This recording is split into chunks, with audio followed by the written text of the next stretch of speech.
தற்போதைய அண்மை செய்தி. கோவையில் மருத்துவமனையில் செவிலியரை கொல்ல முயற்சிகள் மேற்கொள்ளப்பட்டிருக்கின்றன. கோவையில் தனியார் மருத்துவமனைக்குள் புகுந்து செவிலியரை கொலை செய்ய முயற்சி நடைபெற்ற நிலையில் அவர் கைது செய்யப்பட்டிருக்கக்கூடிய அண்மை தகவலை பார்த்துக் கொண்டிருக்கிறோம். மருத்துவமனையில் செவிலியரை கொல்ல முயற்சி நடந்த நிலையில் விவரங்களை முடிய செய்தியாளர் பரிமளாவிடம் கேட்கலாம். பரிமளா, என்ன நடந்தது?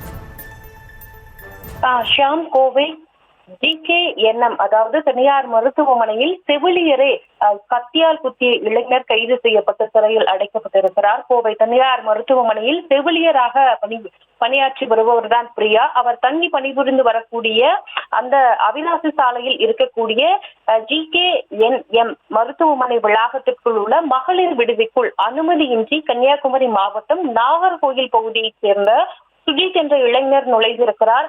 அப்பொழுது விடுதி காப்பாளர் சுஜித்தை தடுத்தியும் நிறுத்தியிருக்கிறார். அவரை கடுமையான வார்த்தைகளில் பேசி உள்ளே சென்ற சுஜித் பிரியாவின் கழுத்தை நெரித்து கத்தியால் குத்த முற்பட்டுள்ளதாகவும் கூறப்படுகிறது. இதனையடுத்து பிரியா தப்ப முயன்ற போது அவரது கைகளில் வெட்டுக்காயமும் உண்டாகி இருக்கிறது. இதனையடுத்து அங்கு வந்த விடுதி காப்பாளர்கள் மற்றும் மருத்துவமனை காவலாளிகள் சுஜித்தை பிடித்து காவல் நிலையத்திலும் ஒப்படைத்திருக்கின்றனர். இதனையடுத்து விடுதி காப்பாளர் அளித்த புகாரின் பேரில் பந்தய சாலை காவல்துறையினர் வழக்கு பதிவு செய்து சுஜித்தை சிறையிலும் அடைத்திருக்கின்றனர். முதற்கட்ட விசாரணையில் பிரியாவும் சுஜித்தும் சில ஆண்டுகளாக காதலித்து வந்ததாகவும் பிரியா திடீரென பேசுவதை நிறுத்தியதால் சுஜித் இந்த கொலைவெறி தாக்குதலில் ஈடுபட்டுள்ளதாகவும் தகவல்கள் வெளியாகி இருக்கிறது. ஷாம்,